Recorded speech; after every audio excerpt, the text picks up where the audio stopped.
ይህ አዋዜ ልዩ ነው።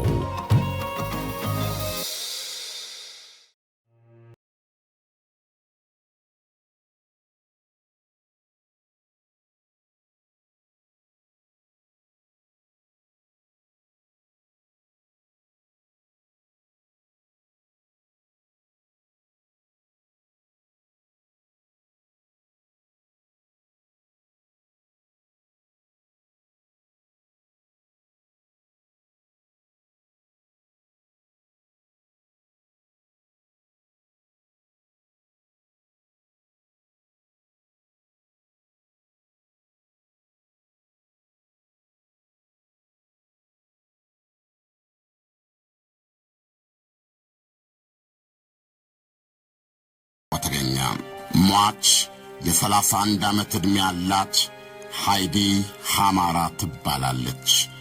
በገዛ ስቶኪንጓ አንገቷ ተሸምቅቆን የተገደለችው። ከ5 ቀናት በኋላ ከሃይዲ ሃማራ የተዘረጋ አስከሬን 350 ኪሎ ሜትር ርቆ ግራትስ በሚባል ከተማ የአንዲት ሴት በድን አካል ወድቋል። ብሩንሄልደን ማሳ ትባላለች። ፖሊስ ወንጀለኛውን ማደን ጀምሯል። ወልፍጋንግ ቭላድኮቭስኪ የምርመራው መሪ ናቸው። ሬሳዋ የተገኘው ጫካ ውስጥ ነው። በከፊል በቅጠል ተሸፍኖ የተቀበረ ነበር። ማረጋገጥ የቻልነው የተገደለችው በገዛ ጡት ማሳያጇ አንገቷን ተሸምቅቆ መሆኑን ብቻ ነበር። የብሩንሄልደን ማሳን የግድያ ወንጀል የሚስጥር ቋጠሮ ለመፍታት አንዳች ፍንጭ በማፈላለግ ላይ እንዳሉ እዛው አጠገባቸው አንዲት ሴት ጠፋች። እምጥ ትግባ ስምጥ አየው ወይም ሰማሁ የሚል ጠፋ። አልፍሪዳ ሽሪምፍ ትባላለች። ምንም ፍንጭ የለም። የግራትስ ከተማ መርማሪዎች በ350 ኪሎ ሜትር ርቀት ቮራልቦክ ውስጥ ተገድላ ስለተገኘችው ሃይዲ ሃማራ ገና አላወቁም። 3ቱም ሴቶች ሴተኛ አዳሪዎች ነበሩ። ፎረንሲክ ሳይንቲስት ማንፍሬድ ሆክማይስተር አንድ ነገር ያውቃሉ።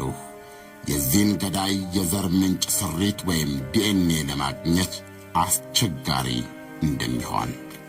በእነዚህ ሴቶች ውስጥ ልታገኛቸው የምትችላቸው የወንድ ዘር ኃጢአት ናሙናዎች የተለያዩ ሰዎች ናቸው። ከእነዚህ ውስጥ የመጨረሻውን የገደላትን ደንበኛ ዘር ኃጢአት ለይተህ ለማወቅ ቀላል አይደለም። ሳይንስ በሰለጠኑት አገሮች በደረሱበት ደረጃ ከጸጉር ዘለላም ሆነ ከወንድ የፈሳሽ ውስጥ የግለሰቡን ማንነት ወሳኝ የዝርያ ምንጭ ጄኔቲክ ኮድ ማውጣት ይችላል። በእነዚህ ሴት አዳሪዎች ላይ ግን ይህንን ማግኘት አልተቻለም። የኦስትሪያ ፖሊስ የሀገሪቱ የመጀመሪያው ልማደኛ ገዳይ ገና መጀመሩ እንጂ መጨረሱ እንዳልሆነ አልተገለጠላቸውም ነበረ። ከኦስትሪያ 10,000 ኪሎ ሜትር ርቀት ላይ አሜሪካ ሎስ አንጀለስ ውስጥ ፖሊስ እንደዚሁ እንደ ኦስትሪያ ፍንጭ ጠፍቶባቸዋል። ፍትሕ የሚጠብቁ 2 እና 3 ግድያዎች እጃቸው ላይ አሉ። የሴተኛ አዳሪዎች አስከሬኖች።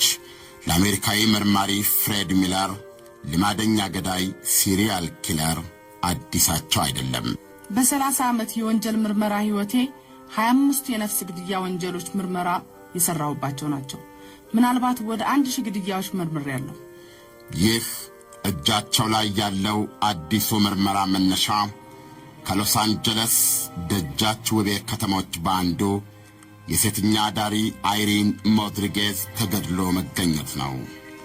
ይቺ ከከተማይቱ የደራ የፍቅር ንግድ ሕይወት ውስጥ ታዋቂነትን ያተረፈች ሴት አስከሬኗ የተገኘው ከአንድ ከባድ መኪና ስር ተጥሎ ነው። በ1990 በአሜሪካ የግድያ መዘርዝር ውስጥ የሴተኛ አዳሪዎቹ በዓመት 120 ብቻ ነበረ። ፖሊስ ልምድ አለው።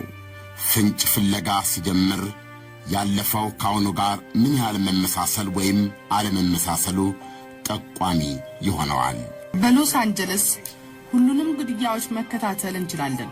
አስክሬኑ የተገኘው በስርቻ መንገዶች፣ በጎዳናዎች ወይም በግንባታ ቦታዎች ላይ መሆኑን ወይም አለመሆኑን መነሻ አድርገን ከቀደምት ግድያዎች ባህሪ ጋር የምናነጻጽርበት የባህር መዝገብ ወይም ዳታቤዝ አለ። ዲቴክቲቭ ሚለር ከባህር መዝገቡ በዚህ በሎስ አንጀለስ ከተማ የተፈጸሙ ሁለት ተመሳሳይ ግድያዎች ስለመኖራቸው ኢንፎርሜሽን አገኙ። ሻኖን ኤክስሊ እና ሽሪያ አናሎግ ይባላሉ። ሁለቱም ሴተኛ አዳሪዎች ነበሩ። ሁለቱም የተገደሉት በገዛ ጡት ማስያዣዎቻቸው አንገቶቻቸው በተመሳሳይ ሸምቀቆ ታንቆ ነበረ። አስከሬናቸው በግላጭ ወድቆ ነው የተገኘው። በ15 ቀን ውስጥ የሦስት ሴተኛ አዳሪዎች ሕይወት በተመሳሳይ ሸምቀቆ አስተሳሰር አልፏል። መርማሪ ሚለር ሎስ አንጀለስ ውስጥ ታስሮ እንደተፈታ ውሻ እምቡር ያለ ልማደኛ ገዳይ የሞት ከበሮውን እየደለቀ መሆኑን አውቀዋል። የተሸመቀቁበት ቁስ የተወሰዱበትና ተጎትተው የተጣሉበት ሁኔታና ቦታ ላይ ነበር ያተኮር ነው። በሦስቱም ግድያዎች ላይ ተመሳሳይነት ነበራቸው። የሎስ አንጀለስ የቦራል ቦክና የግራትስ ከተማ መርማሪዎች ከቶም ፍንጭ የላቸውም። ገዳዩን ሲያድኑ የእነዚህ በ10,000 ኪሎ ሜትሮች የተራራቁ ግድያዎች ሁሉ ፈጻሚ አንድ ገዳይ ሊሆን እንደሚችል ግን በቁምም ሆነ በሕልማቸው አላስቡም።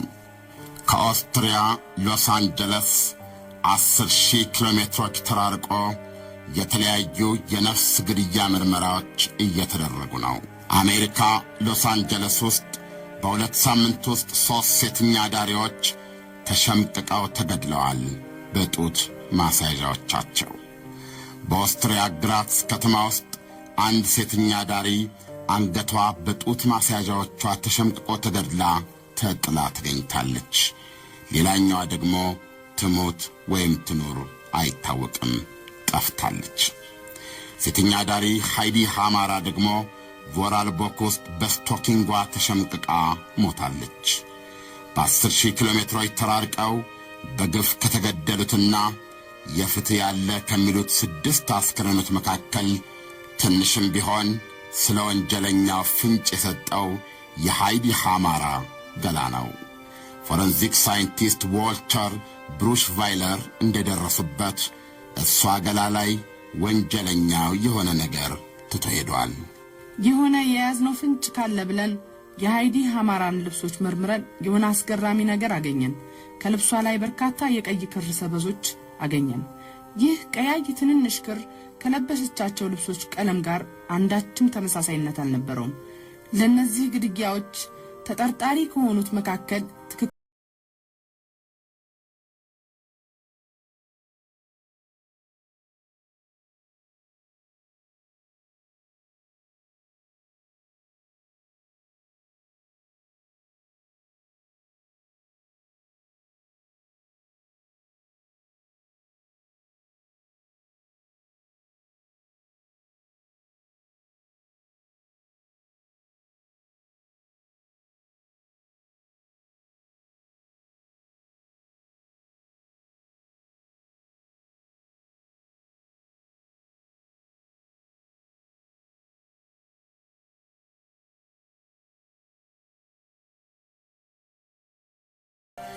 መገናኛ ብዙሃን ግን እያራገቡት ነው። ማክስ ኤድልባኻር የቪየና የወንጀል ምርመራ ቢሮ ኃላፊ ናቸው። የተገነዘቡት ነገር በ3 የአገሪቱ ከተሞች የተቀጠፉት 7 ሴተኛ አዳሪዎች የአንድ ልማደኛ ገዳይ ሰለባ ሳይሆኑ እንደማይቀር ነበረ።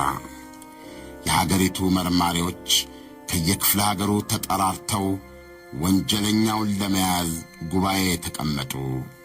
የኦስትሪያ የመጀመሪያው ልማደኛ ገዳይን አደን በይፋ ተጀመረ። የልማደኛው ገዳይ አዳኝ ግብረ ኃይል ተቋቋመ። የግብረ ኃይሉ መሪ ዶክተር ኸርነስት ጋይገር ሆኑ። መጀመሪያ ያደረግነው ፖሊስ ሁሌም በእንደዚህ አይነት ጉዳዮች ላይ የሚያደርገውን ነበር። የሰለባዎቹ ቤተሰቦች ላይ ነበር ያነጣጠርነው። ከመካከላቸው ተጠርጣሪ የሆኑ ሰዎችን ብናገኝም ተጠያቂ ልናደርገው የምንችለው ወንጀለኛ ግን አላገኘንም። ፖሊስ ሩዶልፍ ፕሬምን አናገረው። ሚስቱ ሴት አዳሪ ፎርጂያ ከጠፉት መካከል አንዷ ነበረች። የሄደችው ከአንድ የወይን ነጋዴ ጋር ቀጠሮ አለኝ ብላ ነበረ። ለወትሮ በየ2 እና በየ3 ሰዓት ወደ ቤት ትደውልልን ነበር። ከዛ በኋላ ግን ደውላ አታውቅም። በመኪናም ወጥቼ ፈለኳት፣ ላገኛት ግን አልቻልኩም።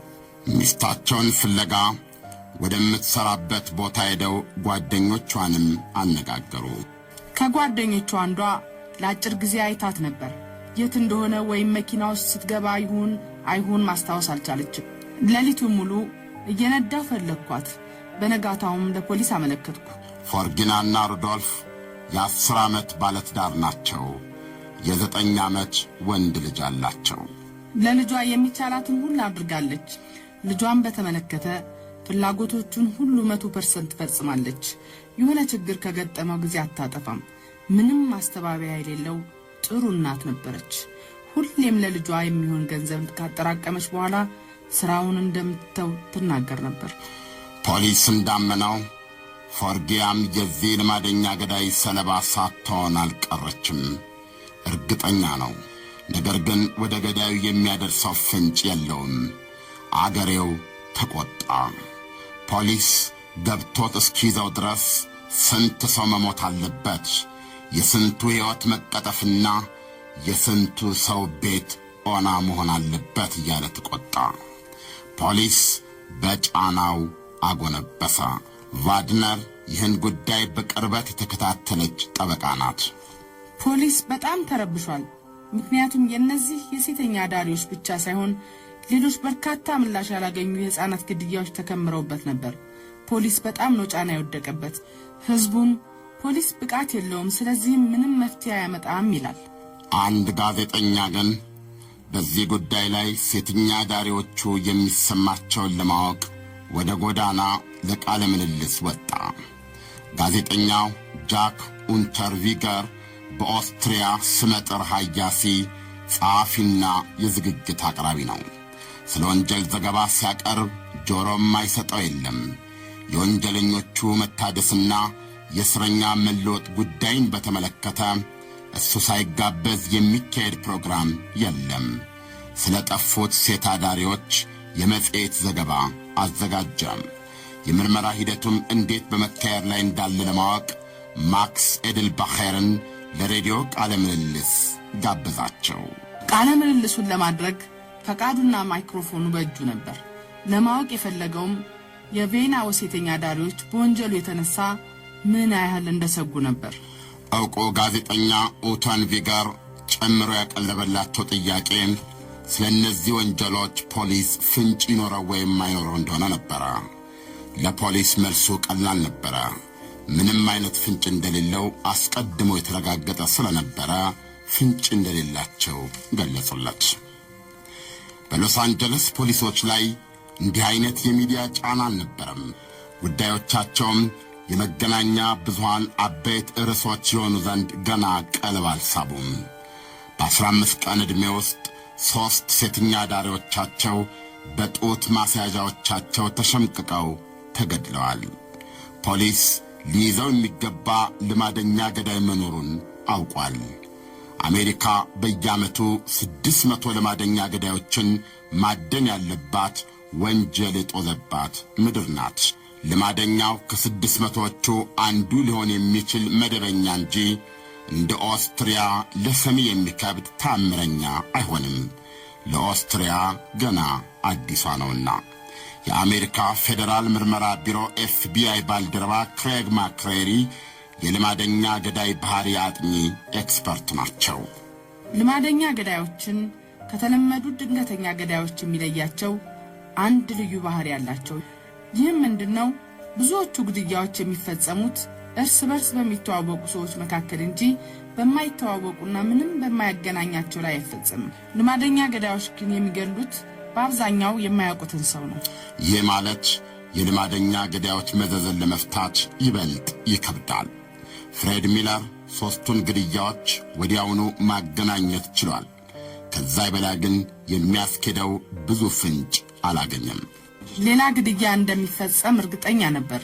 ከፈጸማቸው ግድያዎች ብዛት አንጻር ድጋሚ መከሰቱ የጊዜ ጥያቄ ብቻ ነበር። ከ3ቱ 2ቱ አይሬን ማድሪጌዝና ኤክስሌይ ከመሞታቸው በፊት ከከተማይቱ ሲስል ከሚባል ሆቴል አቅራቢያ ለመጨረሻ ጊዜ ታይተዋል። ፖሊስ አካባቢውን አጠና። ድንገት የተለየ ጸጉረ ልውጥ ሰው ይኖር እንደሆን ብሎ ተመለከተ፣ ቃኛ። ተያያዥነት ያላቸው ብዙ ግድያዎች ኖረው ድንገት ግድያው ካቆመ ሊኖርህ የሚችለው ማብራሪያ ጥቂት ነው። እሱም ገዳዩ ወይ ታስሯል፣ ወይ ሊቀጥልበት አልቻለም፣ ወይ ባልደረስንበት ሁኔታ ባልተያያዘ ሌላ ክስ ወህኒ ቤት ገብቷል፣ ወይ ሞቷል፣ ወይም አካባቢውን ለቆ ሄዷል ማለት ነው። ፖሊስ የዚህን ምላሽ የዚህን እንቆቅልሽ ለመፍታት ከ6 ወራት በላይ ወስዶበታል። ቪየና ውስጥ ደግሞ ደብዛቸው ከጠፉት 4 ሴት አዳሪዎች መካከል የሁለቱ አስከሬናቸው ጫካ ውስጥ ተዘርሮ ተገኘ። ከገዛ ልብሶቻቸው በተቆረጡና በተገመዱ ማነቂያዎች በተመሳሳይ ቋጠሮ ተሸምቅቀዋል። ካሬን ኢርብሉና ሳቢን ሞይትሊ ይባላሉ። እነዚህም ገዳዩ ፍንጭ አልተወባቸውም። እንዴት መጠንቀቅ እንዳለበት ያውቃል። ብልጥና ደፋር ገዳይ ነበረ። የሩዶልፍ ፓሬማ ሚስት አስከሬን ገና አልተገኘም። ገዳዩ ግን የባሏን ስልክ ቁጥር ከቦርሳዋ አግኝቶ ለባሏ ሩዶልፍ ያለምንም ሐፍረት ደወለለት። ተንከተከተብኝ። እንዳነቃትና ረጅም እግሮቿ በጣር እንደተዘረጉ በስቃይ ሪ እንዳለችም ነገረኝ። ከሌሊቱ 9 ሰዓት። አላመንኩትም። መጀመሪያ የውሸት ነው ብዬ አሰብኩ። ይህንንም ለፖሊስ ነገርኩ። ብቻ ቃሌን መዘገቡ። ማድረግ የሚችሉት ይህን ብቻ ነበር። ኦገስት ሺና በጡረታ የተገለሉ መርማሪ ናቸው። አንድ ካፌ ቁጭ ብለው ስለ ወንጀሎቹ ያነባሉ ከጋዜጣ። እንዴት እንደተገደሉ፣ እንዴት ተጥለው እንደተገኙ ተመስጠው ያነባሉ። ጡረታ የወጡ መርማሪ በጭንቅላታቸው ጓዳ የተደበቀና ከ20 ዓመት በፊት የተፈጸመን ግድያን ወደ ግንባራቸው ወደ ፊት ለፊቱ አመጣው። የሚያነቡት ነገር ያ የ20 ዓመቱ አሮጌ ግድያና እነዚህ አዲሶቹ በብዙ መልኩ ተመሳሰሉባቸው። ልዩነታቸው የያኔው ገዳይ የታወቀ መሆኑና የእነዚህኛዎቹ አለመታወቅ ብቻ ነው። ገዳዩም ያ የያኔው ነው ብለው አሰቡ። እናም ደመደሙ። ጡረተኛው መርማሪ እንደ ደመደሙት ገዳዩ ሌላ አይደለም፣ ዝነኛው ጋዜጠኛ ጃክ ኡተም ቪገር። በኢትዮጵያ አቆጣጠር 1966 አብዮቱ ሲፈነዳ በኦስትሪያ 1974 አንዲት ወጣት ሴት በገዛ ጡት ማሳዣዋ በታሰረ ሸምቀቆ ታንቃ ተገድላ አስከሬኗም ጫካ ተጥሎ ተገኘ። ገዳዩ የአሁኑ ዝነኛ ጋዜጠኛ ጃክ ኡቶ ቪገር ነበረ። ጡረተኛው መርማሪ ሻና እንዳመኑት ጃክ መግደል አገርሽቶበታል ማለት ነው። እናም ለአዲሶቹ መርማሪዎች ሐሳባቸውን አካፈሉ፣ ለግብረ ኃይሉ ተናገሩ። ነገር ግን የያኔውና የአሁኖቹ በሁሉም ነገር ይመሳሰላሉ ማለት አይደለም ወንጀሎቹ። የያኔዋ ሴት አዳሪ አልነበረችም። የአንድ ቀን ፍቅር ያቀናጃቸው፣ የገንዘብ ቀጠሮ ያገናኛቸው ባይተዋሮች አልነበሩም። እርስ በርሳቸው ይተዋወቃሉ። በጥልቅ የሚያውቃት ልጅ ነበረች። የዚህ ግዙፍ ወንጀል ግብረ ኃይል አባላት የጡረተኛውን ሐሳብ ለመቀበል ተቸገሩ፣ አላመኑም። ኡቶር ቪገር ጸሐፊና ዝግጅት አቅራቢ ነው። ስለ ጉዳዩ ሴት አዳሪዎችንና ፖሊስንም በሰፊው ቃለ ምልልስ አድርጎ ጽፏል።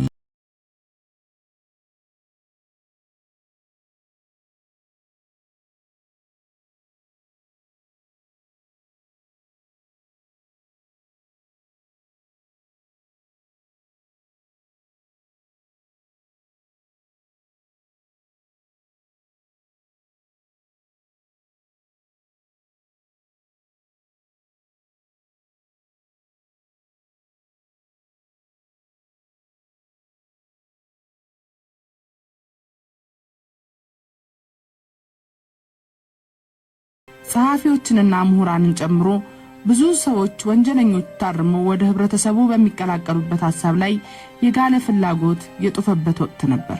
የሕግ ባለሙያዋ ኖሪያ አስትድ ዋግነር በጽኑ ጃክ ኡተንቪገር ተለውጧል ብለው ከሚያምኑ ሰዎች መካከል አንዷ ናት።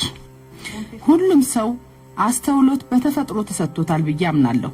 ስለዚህም ስህተቱን አውቆ መለወጥ ይችላል። ኡተንቪገር ከእስር ቤት ከመውጣቱ በፊት ተከታታይ የስነ ልቦና ፈተናዎች አልፏል። መደረግ ያልነበረበት ህገወጥ ፈተና ነበር። እነሱን ግን አልፏቸዋል። ባይሆን ኖሮ አይፈታም ነበር። ኡተንቪገር በአመክሮ የተፈታው በ1990 ወረሃ ሰኔ ነበረ። በመላ አገሪቷ እየዞረ በየካፌውና በየቲያትር ቤቱ ከሕይወት ታሪኩ እየቀነጨበ ያነብ ይተርክ ነበረ። የወንጀለኞችን እንደገና ወደ ህብረተሰቡ ታርመው የመቀላቀል የማረሚያ ጉዳይ ሲነሳ ቋሚ የቴሌቪዥን እንግዳ ነው።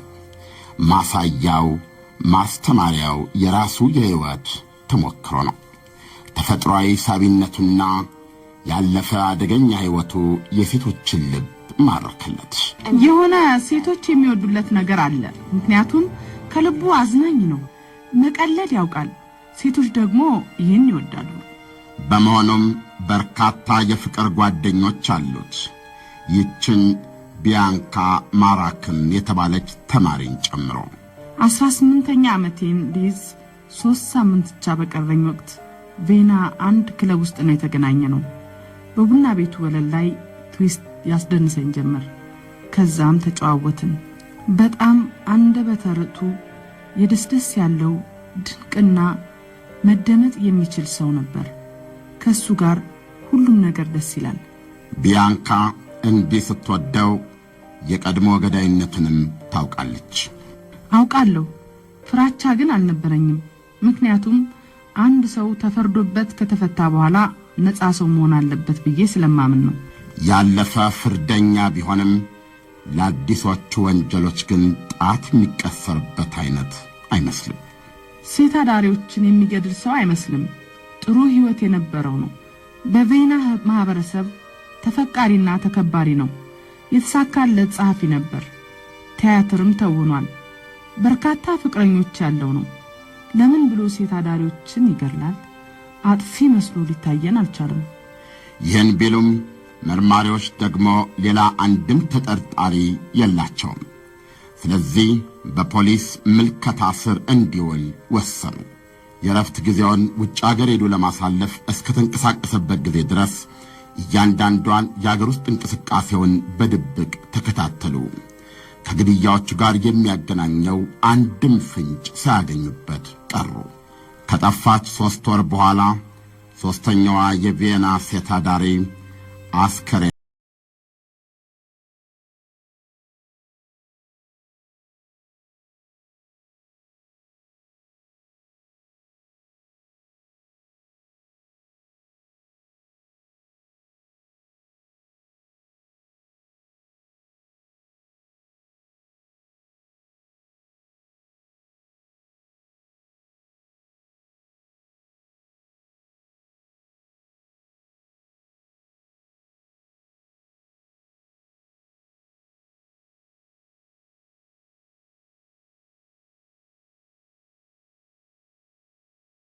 ምልልስ ያደረገላቸው መርማሪ ናቸው። አሁን በተራቸው ሊጠይቁት ወስነዋል። ከዓመት በዓል እረፍቱ በኋላ ወደ ቪየና እንደተመለሰ ሄደው አገኙት። እነዚህ ወንጀሎች አንተ ተጠያቂ በነበርክበት በ1974 ወንጀል ጋር አንድ አይነት ነው ብዬ እውነቱን ይዤ ተጋፈጥኩት። እሱም ስለሱ የግድያ ወንጀል መናገር አልፈለገም። ማስታወስ አልችልም፣ ልነግርህ አልችልም አለኝ። ኡተንቪገር ያለፈ ታሪኩን ማውራት አልፈለገም። ኤደልቤኸርም ከወንጀሎቹ ጋር ሊያያይዙ የሚችልበት ፍርድ ቤት ከቁም ነገር የሚቆጥርላቸው ማስረጃ የላቸውም። ቢዮንድ ኤኒ ሻዶ ኦፍ ዳውት ይላል ሕጉ። ያለ አንዳች አጠራጣሪ ሁኔታ ቁልጭ ብሎ የሚታይ የሚጨበጥ ማስረጃ ይፈልጋል። ፖሊስ የስውር ክትትሉን ከኡተር ቪገር ላይ አላነሳም። በጠፋች በ7 ወሯ የግራትስ ከተማዋ አልፍሬዳ ሽሪምፍ ጫካ ውስጥ ተገኘች። አንገቷ ከልብሷ በተቀደደ ገመድ ተሸምቅቋል። ፖሊስም አልፍሬድ ሽሪምፍ የሞተችለት ኡንተር ቪገር ከቶ የት ነበር ይሆን የሚለውን ማወቅ ፈለገ። ግን ተጠርጣሪው ልማደኛ ገዳይ ታዋቂው ጋዜጠኛ ሬሳቸው እንዳልተገኘው ሴት አዳሪዎች ሁሉ እሱም ጠፍቷል። በሎስ አንጀለስ አሜሪካ እንደ አውሮፓውያን አቆጣጠር በ1992 የተፈጸሙት የ3 ሴት አዳሪዎች ግድያ እልባት አላገኘም። የኦስትሪያ የአስክሬን ቆጠራ ደግሞ 6 ደርሷል። ሁሉም በሸምቀቆ። እንደገና ደግሞ የ7ኛዋ ሰለባ የኦስትሪያዋ ሴት አዳሪ ፎጊና ፕራይም አስክሬኗ ተገኘ። ባሏ መርዶ ተነገረው። በጣም አስከፊ ነበር። ምክንያቱም የእናቱን ሞት ለልጄ መንገር ነበረብኝ። ገና 9 ዓመቱ ነው። ሁሌም እናቴን እያለ ያለቅስ ነበር። ለሱ ይሄን መንገር ከቶም ቀላል አልነበረም። ይሄ በእኔ ላይ ይደርሳል ብሎ አላሰበም። ሊሆን አይችልም፣ ሊሆን የሚችል አይደለም፣ ትመጣለች አለ። ግን አልተመለሰችም። አበቃ፣ አለቀ፣ ደቀቀ። እሷም በገዛ ስቶኪንጓ ተሸምቅቃ ነበር የተገደለችው። ለፖሊስ የሚሆን አዲስ ፍንጭ ግን እሷም ላይ አልተገኘም። ተጠርጣሪው የሚዲያው እንቁና የቀድሞው ወንጀለኛ ጃክ ኡተን ቪገር ነበረ። በ1974 በኢትዮጵያ 1966 የፈጸመውና የተፈረደበት ግድያው በአሁኖቹ 7ቱ ግድያዎች ላይ ምልክቱን አሳርፏል።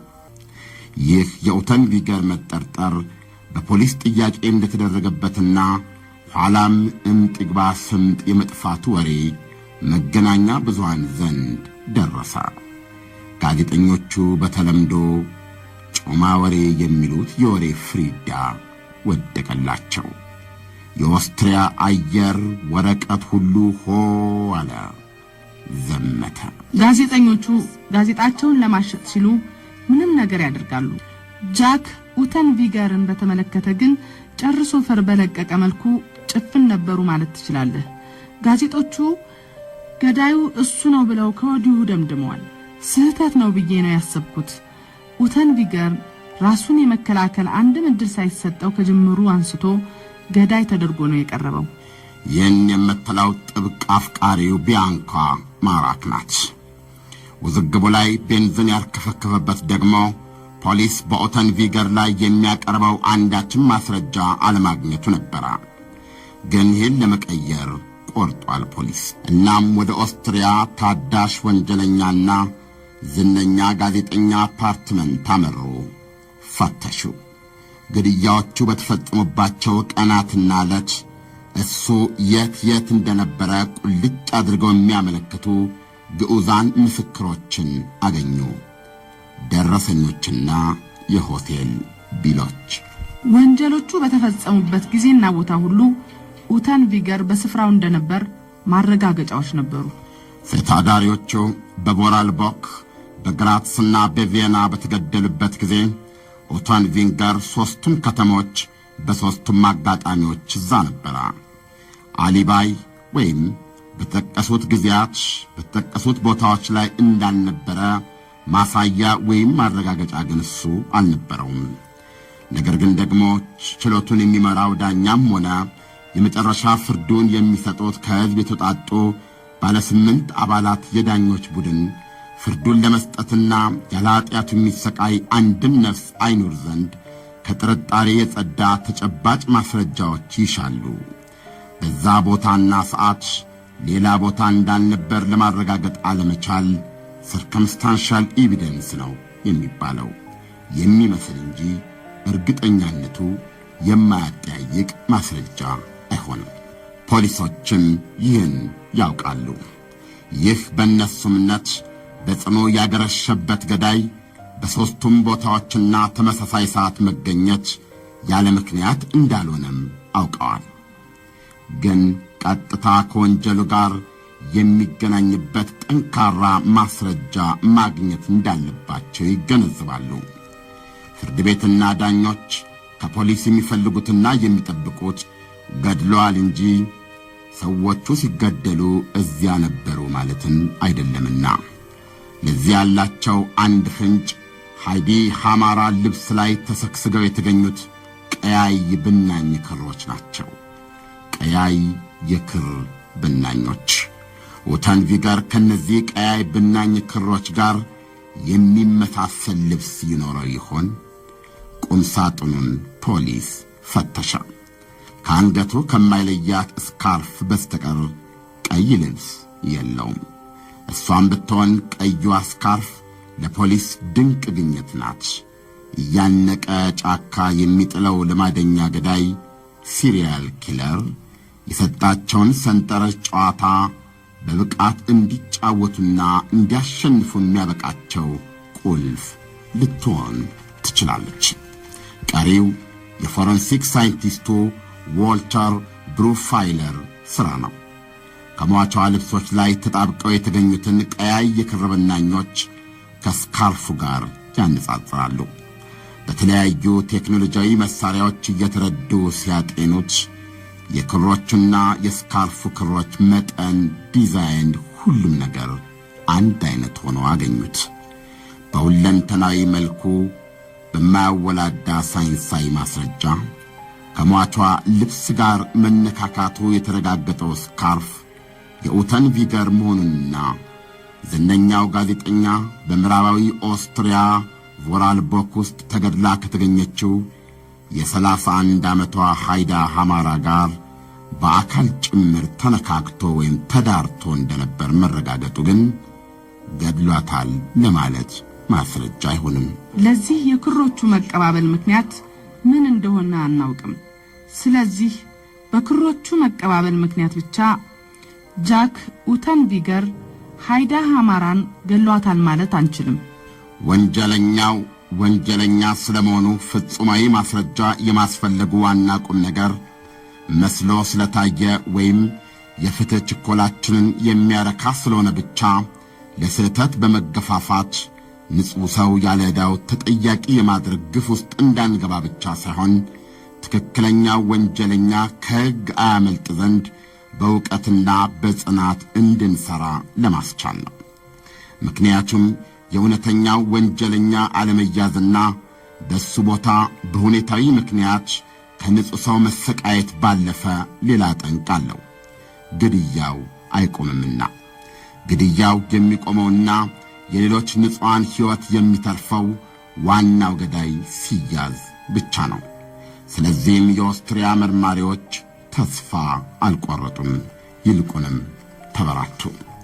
በጡረተኛው መርማሪ አስተውሎት የተነሳ እይታ ውስጥ የገባው ኋላም በግድያዎች ወቅትና ቦታዎች አካባቢ ያልታጣው ብሎም በቀያይ ክሮቹ ፎረንሲክ ምስክርነት ከሟቿ ጋር የተነካካው ዕውቁ ጋዜጠኛና የቀድሞ ታዳሽ ፍርደኛ ኡተን ቪገር ፈጥርቆ እንደገደላቸው ንጹሐን ሁሉ እሱም የሕግ ሸምቀቆ ሊጠብቅበት በአንገቱ ዙሪያ ተጥሏል።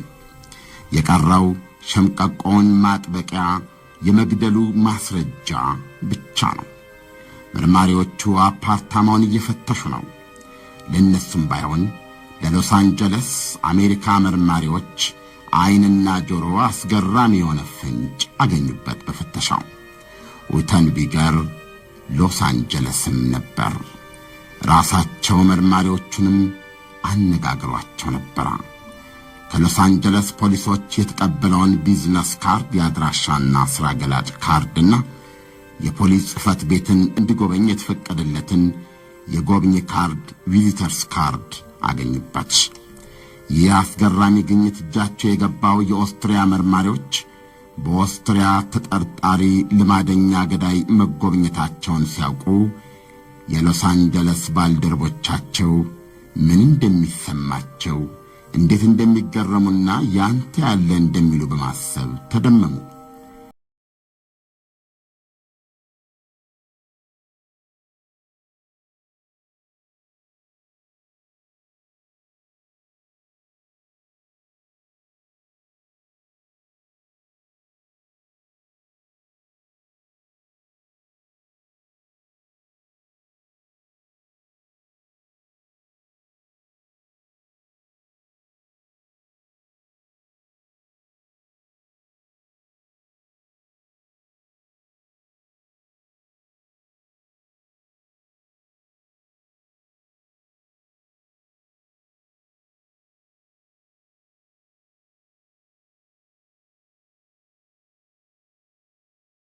ግድያ ቢያንስ ተጠርጣሪ የሚያደርጉት አንድ ሰው ማግኘታቸው ነው። ይሄ ድንቅ ነገር ነው። ማመን አልቻልንም።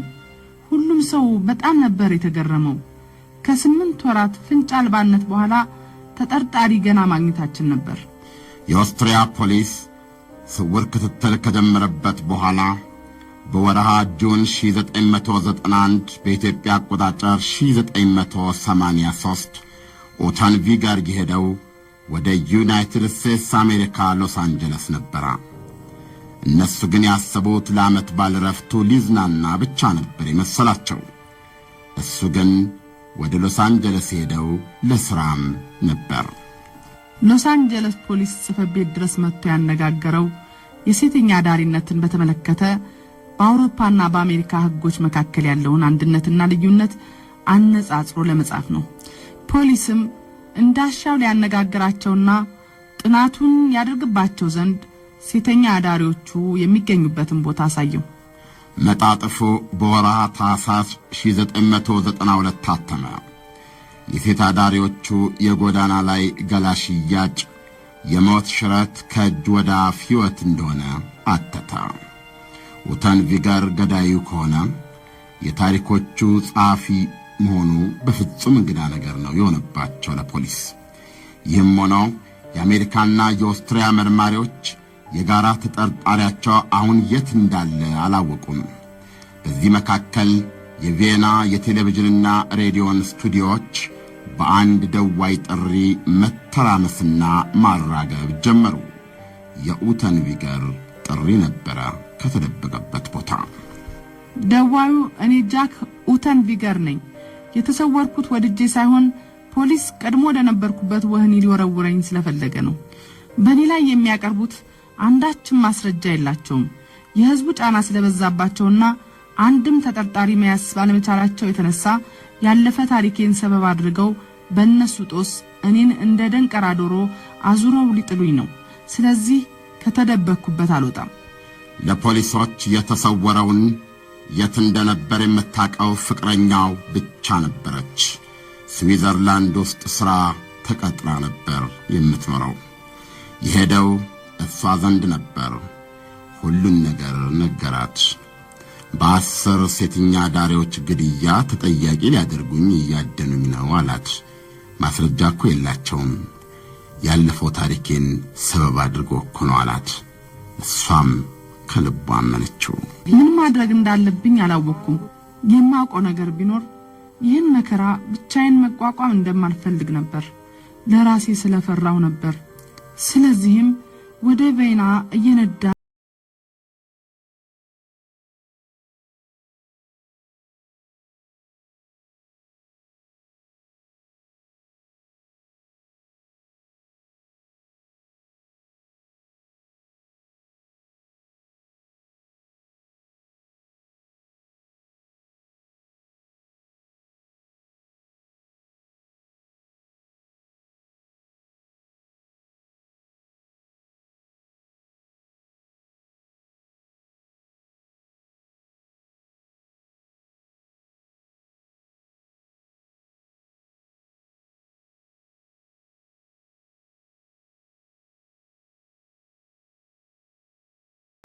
አስተርጓሚ ይዘን ነበር። በጀርመንኛ ወይስ በእንግሊዘኛ የመቸው እንደሆነ ጠየቅነው። እሱም አዎ እንግሊዘኛ መርጣለሁ አለ። እዚህ ሎስ አንጀለስ እንደነበረ ሲስል ሆቴል እንደቆየም በቆይታው ወቅት ከአያሌ ሴተኛ አዳሪዎች ጋር ግንኙነት እንዳደረገ ገለጸ። ከሦስቱ የሎስ አንጀለስ ሰለባዎች መካከል ሁለቱም ለመጨረሻ ጊዜ የታዩት ሲስል ሆቴል እንደነበረ መጠቀሱ ይታወቃል። መርማሪ ሚለርም የሁለቱ ገዳይ ኡተን ቪገርግ እንደሆነ ከቶም ጥርጣሬ አልነበራቸው። ገዳዩ በሎስ አንጀለስ ጉዳዩ እንዲታይ ላቀረበው ጥያቄ የሚያሚ መርማሪዎች በጣም ተባባሪ ነበሩ። ካሊፎርኒያ ውስጥ የሞት ፍርድ ይሰራልና ነው። ነገር ግን እነ መርማሪ ሚለር ከሚመስሉ ማስረጃዎች ሰርከምስታንሻል ኤቪደንስ ውጪ ተጨባጭ ማስረጃ የላቸው። በእርግጥ በግድያዎቹ ወቅት ኡተን ቪገርግ ሎስ አንጀለስ ውስጥ እንደነበረ ማስረጃ አላቸው። የሎስ አንጀለስ አቃቤ ሕግ መስሪያ ቤት ግን በእነዚህ የሚመስሉ ማስረጃዎች መነሻነት ብቻ ክስ መመስረቱ ፍርድ ቤት ፊት ተቀባይነት አይኖረውም በመባሉ ኡተን ቪገር ሊጠብቀው ከሚችለው ሞትም ሆነ የፍርድ ሂደት ነፃ ሆነ። 10 ሴተኛ አዳሪዎችን ስለመግደሉ እርግጠኛነት የማረጋገጡ ከባድ ኃላፊነት የኦስትሪያ መርማሪዎች ሆነ። ነገር ግን አሁን የኤፍቢአይ እገዛ ተጨምሮላቸዋል። ኤፍቢአይ በእንዲህ አይነት ግድያዎች የዳበረ ልምድ ስላለው እኛ የፈለግነው የኦስትሪያዎቹን ከሎስ አንጀለሶቹ ግድያዎች ጋር የተያያዙ መሆናቸውን የሚያረጋግጥልንን ኤክስፐርት ነበር። የኤፍቢአይ ልምድ በልማደኛ ግድያዎች ላይ ተደጋግመው የሚታዩና የገዳዩ የወንጀል ፊርማዎች ተብለው የሚታወቁትን ተደጋጋሚ መለያ ባህሪያትን ነቅሶ ያወጣል። ፊርማዎቹ በተከታታይ በሚፈጸሙ ወንጀሎች ላይ ሊኖሩ ወይም ላይኖሩ ይችላሉ። ሆነው ሲገኙ ግን በተከታታይ የተፈጸሙት ወንጀሎችን የሚያመሳስሉ የባህሪያት ስብስቦች ናቸው። የስብዕና ፊርማዎች ናቸው ማለት ይቻላል፣ ልክ እንደ ጣት አሻራ። ስለዚህ በወንጀሉ ቦታ ላይ የምንፈልገው ከአንደኛው ወንጀል ወደ ሌላኛው የተወራረሰ ባህሪ ከዚህ በፊት መኖር አለመኖር ነው። እኚህ ኤክስፐርት የኦስትሪያውንና የሎስ አንጀለሶቹን ግድያዎች ልዩ ባህሪ ለማግኘት ሁሉንም የወንጀል ቦታ ውጤቶችን በቅርበት መረመሩ። ሁሉም ሴቶች ተሸምቅቀው ነው የተገደሉት። ትንፋሻቸውን የቆረጠው የተወሳሰበ አስተሳሰር የማነቂያ ጨርቆቹ አወሳሰብ አንድ አይነት ነበር። ይህ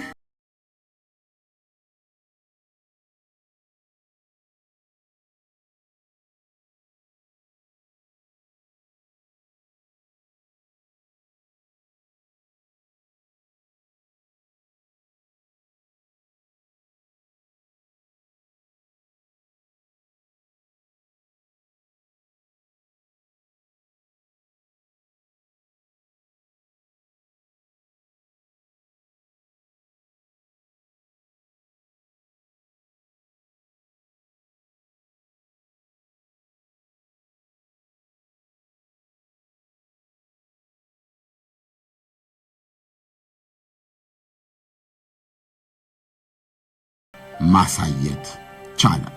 ይሁን እንጂ ያ ሰው ማን እንደሆነ መናገር ግን አይቻልም። ስለዚህ ኦስትሪያ ፖሊሶች ኡተን ቪገር ከአንዱ ግድያ ጋር በቀጥታ ማቆራኘት ከቻሉ የአስሩም ገዳይ አንድ ወንጀለኛ መሆኑ አስቀድሞ ስለተረጋገጠ በአንድ ውጤት የአስሩም ግድያዎች ፈጻሚ ማንነት እንቆቅልሽን መፍታት ይችላሉ። ችግሩ ከአንዱ ግድያ ጋር ቀጥታ በመስማር የሚመታ ተጨባጭ ማስረጃ ማግኘት አለመቻላቸው ነው። የሁሉ ሲሆን ኡተን ቪገር እስር ቤት ነው። እስር ቤት ቁጭ ብሎ በመላው ዓለም የሚገኙ ፖሊሶችና ፎረንሲክ ሳይንቲስቶች በሱ ላይ ማስረጃ እየካቡበት መሆኑን ያውቃል። ስለዚህ ዘወትር በእስር ቤቱ ቁጭ እንዳለ ምን አግኝተው ይሆን፣ ምን ጉዳይ ያጠናከሩብኝ ይሆን እያለ በሐሳብ ያሰላስላል። ይህ ደግሞ በጣም አስጨናቂ ይመስልኛል ለሱ። በእርግጥም አስጨናቂ ነበር። ኡተን ቪገር ደም ስሮቹን በመቁረጥ ራሱን ለመግደል ሞከረ። ይህ ራስን የመግደል ሙከራው ድጋፍ አመጣለች። በጽናት እንዲጠብቅ ማበረታታት እንዳለብኝ ተሰማኝ። እናም የማበረታቻ ደብዳቤዎች ጻፍኩለት። ኡተን ቪገር፣ አሁንም ድረስ አስቀድሞ ያልፈረዱብህ ሰዎች አሉ፣ ተስፋ አትቁረጥ አልኩት። ፖሊስም እንዲሁ ተስፋ አልቆረጠም። ኡተን ቪገር እግሩ ከአገር አገር ተዘዋዋሪ መሆኑን ግምት ውስጥ በማስገባት የኢንተርፖልን እገዛ ጠየቁ። ጥያቄያቸው ከኦስትሪያ ውጪ የተፈጸመ ከእኛ ጋር ሊያያዝ የሚችል ሌላ ተመሳሳይ ወንጀል ፋይላችሁ ውስጥ አለ ወይ የሚል ነበር። የኡተን ቪገር ዝውውር በኦስትሪያ ብቻ እንዳልሆነ አውቀናል። በጀርመን፣ በቼኮስሎቫኪያ፣ በጣሊያን ጭምር መሆኑን አውቀናል። ስለዚህም በእነዚህ ሀገሮች እሱ በነበረበት ወቅት ገደማ በማንኛውም ሴት ወይም ሴተኛ ዳሪ ላይ የተፈጸመ ግድያ ይኖር እንደሆነ አጠያየቅን። በዚህ ምክንያት ነው ቼኮስሎቫኪያ ውስጥ ብላንካ ቮችስኮቫ ፕራግ ውስጥ መገደሏን ያወቅነው። የፕራግ ፖሊሶች በ1990 የተፈጸመውን የብላንካ ቮችስኮቫን ግድያ ለ2 ዓመታት ሲመረምሩ ቆይተዋል። ሴተኛ ዳሪ ያልነበረችም። ያገኟት ግን በገዛ ጡት ማሳዣዋ በተቋጠረ የተወሳሰበ ሸምቀቆ ከተገደለች በኋላ ጫካ ውስጥ ተጥላ ነበር። ጃክ ኡተን ቪገር ደግሞ በዛን ወቅት እሷ ከመሞቷ በፊት ለመጨረሻ ጊዜ ከታየችበት ስፍራ 500 ሜትር ርቀት በሚገኝ አንድ ሬስቶራንት ውስጥ ተመግቧል።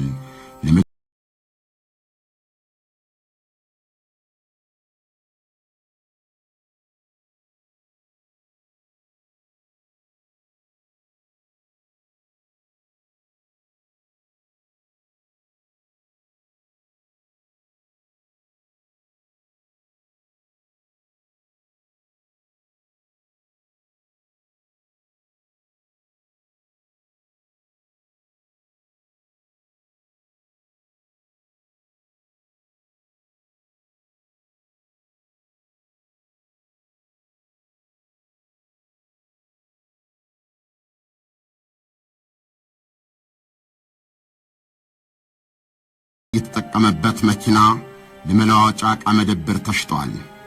ፖሊስ ግን ወንበሮቹን አፈላልጎ አገኘ። አንድ ጋራዥ ውስጥ ለ2 ዓመታት ገደማ ያክል ተቀምጠው ነበር። አንዱ ወንበር ላይ 3 የፀጉር ዘለላዎች ተገኙ። ፎረንሲክ ሳይንቲስት ማልፍሬድ ሆክማይስተር ከ3ቱን ፀጉሮች የሚገኘው የዲኤንኤ ከሟቿ ብላንካ ቮችስኮቫ ዲኤንኤ ጋር ይመሳሰል እንደሆን በሳይንሳዊ መንገድ አነጻጸሩ። በ1993 ሚያዝያ ከፀጉሮቹ ዘለላ ላይ የሰው ዲኤንኤ ማውጣት ጀመርን።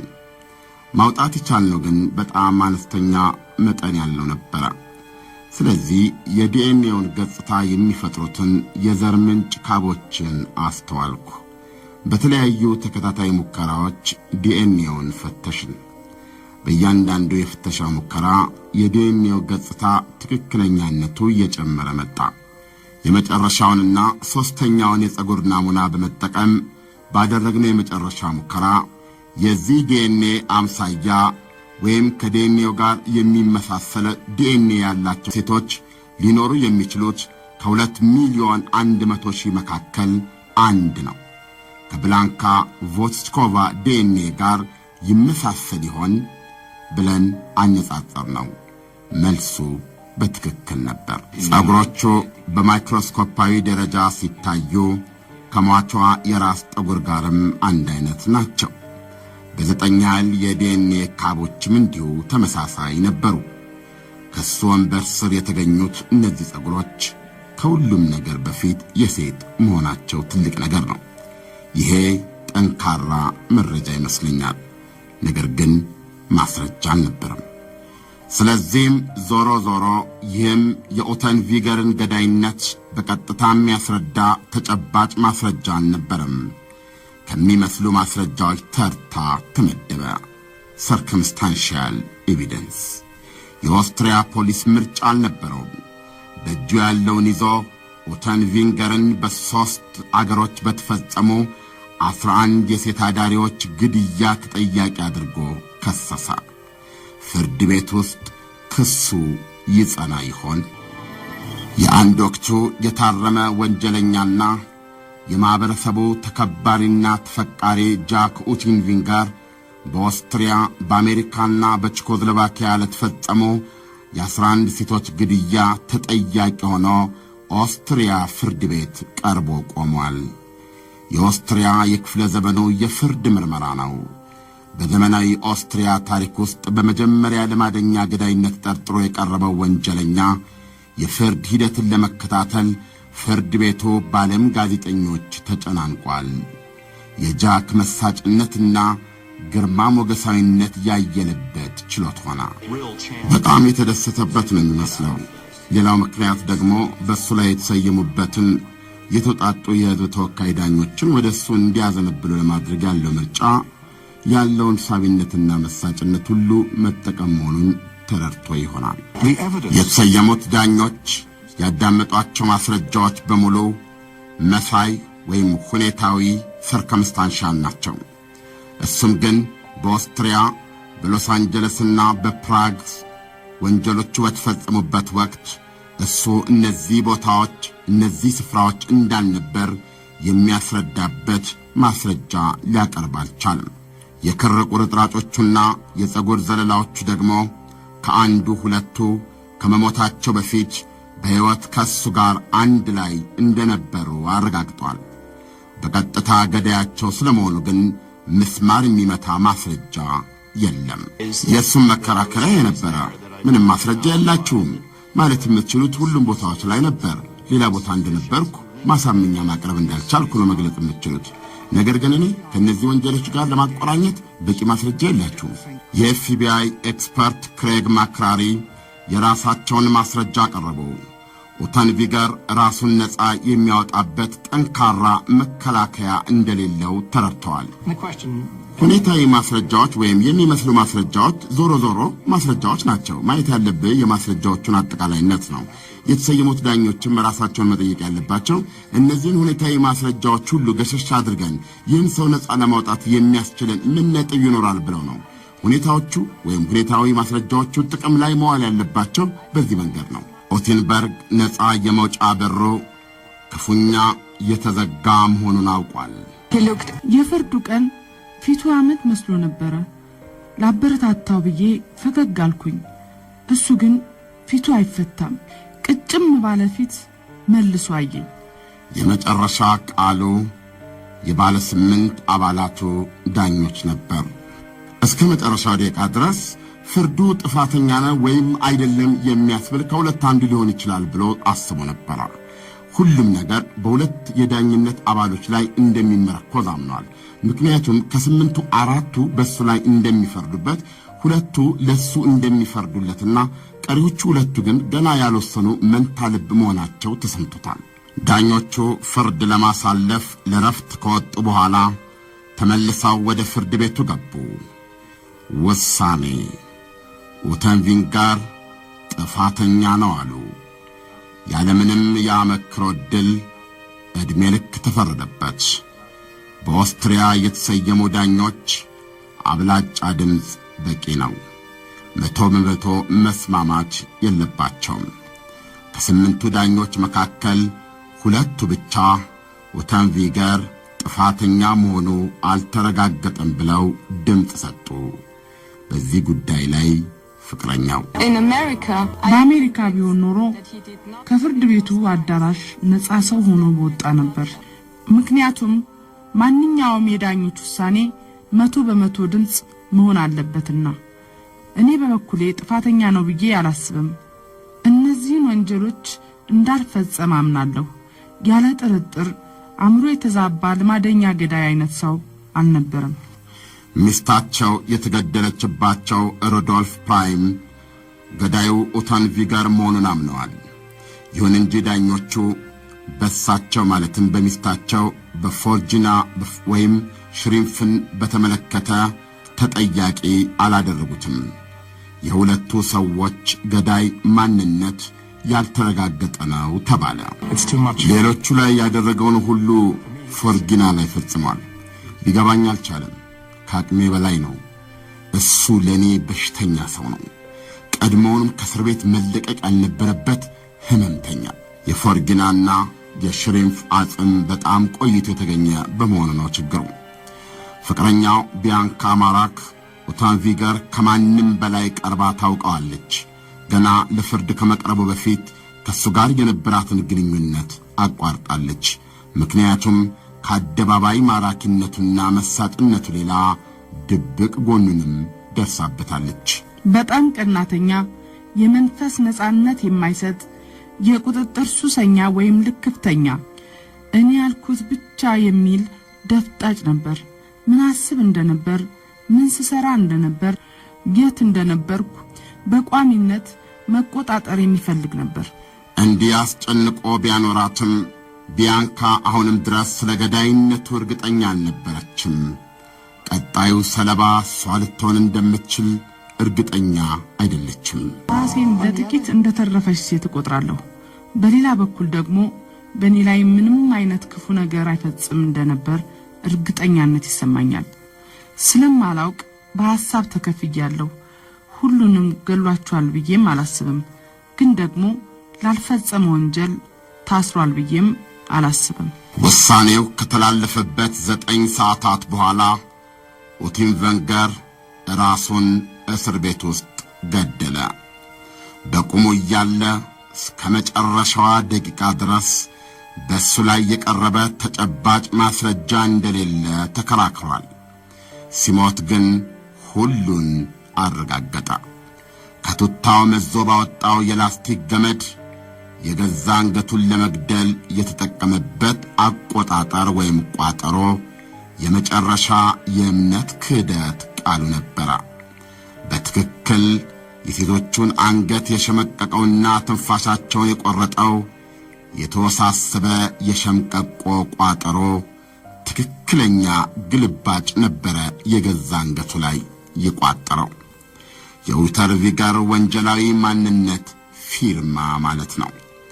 ለምን፣ በምን ምክንያት፣ በምን አይነት የተፈጥሮ ያስተዳደግና ያኗኗር መዛባት የተነሳ ሴቶችን ከነሱም መካከል ሴት አዳሪዎችን እያደነ መግደሉ የሕይወት ዝንባሌውና ምርጫው ሊሆን ቻለ ለሚለው ጥያቄ ግን በነውረኛ አስተሳሰሩ እንደተሸመቀቀ መቃብር በላው። የኦስትሪያ የመጀመሪያው ልማዳዊ ገዳይ ታርሟል ተብሎ የተፈታና ዝነኛ ጋዜጠኛ የነበረው ሰው ሆነ። ጃክ ኡተን ቪንገር ዓለምን ያስደነገጠ የኦስትሪያ ልማደኛ ገዳይ ታሪክ። ይህ አዋዜ ልዩ ነው። ላይክ፣ ሼር፣ ሰብስክራይብ ያድርጉ።